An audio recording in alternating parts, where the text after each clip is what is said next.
In recent years, athletic participation in all demographics has more than doubled.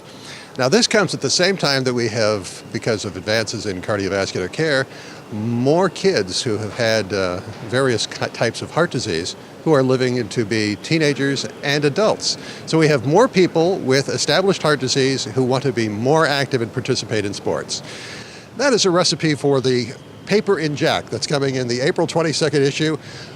We're talking about a paper on sports and exercise cardiology in the United States, cardiovascular specialists as members of the athlete healthcare team. I got to tell you, I have the first author of that paper, and this is the ideal person to talk to. You are what? You are actually the one person in the United States who is a physician certified in cardiology and sports medicine, and you're Christine Lawless, MD. I got to ask, what a great combination. Where does that come from? Anybody who gets into this field of sports cardiology generally has an interest in athletics, and my background was ice skating, figure skating. We don't have a lot of heart problems, but it made me a natural to be interested in the effects of exercise on the heart. Wow. Now, Dr. Fred Beauvais and I work together quite a bit because he's the editor-in-chief of Excel, and he's also a sports medicine enthusiast. What's the role of the sports medicine doctor and the cardiovascular specialist in terms of helping these teams? Sure. You know, in the past, we used to get consultations from them. In other words, the primary care and the orthopedic sports physicians would screen the athletes, get them ready to play. If they had a problem, like they blacked out, they'd send them to a cardiologist that was somewhere in some other building, and it took 2 weeks to see them. Now, with the emphasis on performance and not wanting any downtime and getting things done efficiently and allowing the athlete to play safely, the cardiologist has now come in earlier, and we often, for instance, design screening programs, or we overread the EKGs and echocardiograms that are being done. So basically, the cardiologist is being asked to get involved earlier in the whole scene. Now, the ACC is helping with that process. Oh, yes. 3 years ago, we petitioned to have the Sports and Exercise Cardiology Council and section. We started with about 115 members, and now we're up to 4,000 members after really 2-3 years. Growth. Oh, yes. that indicates the level of awareness and interest in the whole concept.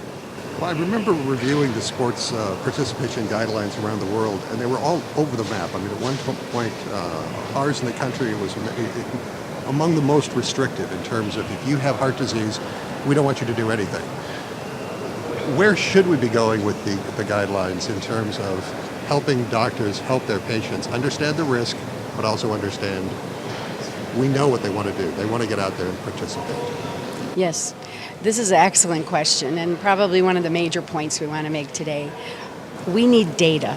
So I would encourage anybody who's listening out there, if they are a researcher, to create data so that the guideline writers have something to put in the guidelines. For many years, we didn't really know the risk, and we established the risk based on what we knew exercise did to the high-risk conditions. So all we knew was exercise was bad for hypertrophic cardiomyopathy.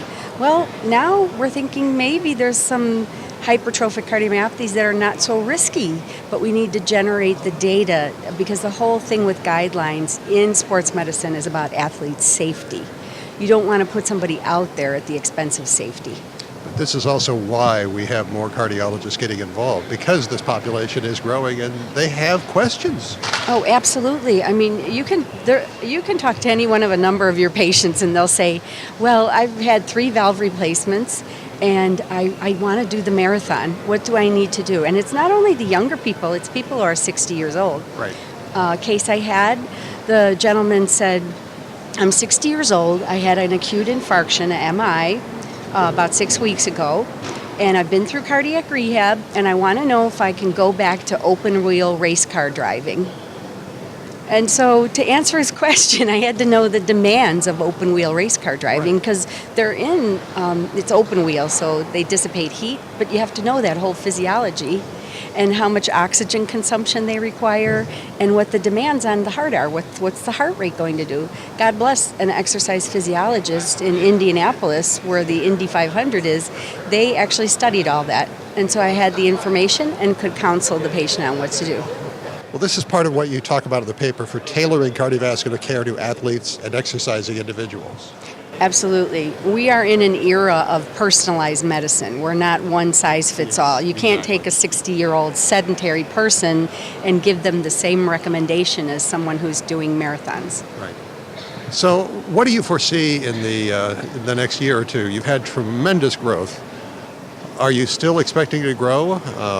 What's going to happen in the next year or so? I anticipate some growth.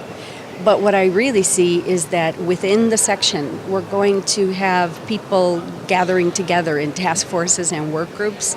For instance, people interested in coronary disease maybe they'll get a work group together and have a group of their patients followed for a number of years and then report back to the section and to the scientific meeting.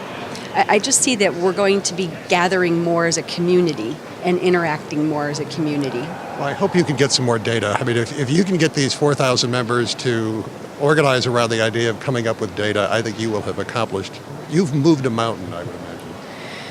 Sometimes it felt like a mountain too. Because it's an educational process. You know, much like you're asking questions, every leading cardiologist was saying, well, what is this? You know, how's it different from what we did with Bethesda guidelines? And the big difference is we're athlete-centered, not disease or technology-centered. In other words, a lot of the sessions here will be interventional cardiology, electrophysiology. We are athletic cardiology or sports cardiology, and it's about getting people back in the game safely, back to work safely. What if they're a construction worker that has to lift 150 pounds every day, or a UPS driver that's got to jump in and out of that truck and carry heavy boxes? Can they do that if they have a defibrillator? Can they do that if they've had a stent put in their heart and they have residual ischemia? So this is what we're all about, is what can the person do, not what can't they do, which is the old guidelines and restrictive. And this is all, a lot of this is in the April 22nd issue of JACC. Please look for the paper by Dr. Lawless. For Cardio Source World News, I'm Executive Editor Rick McGuire.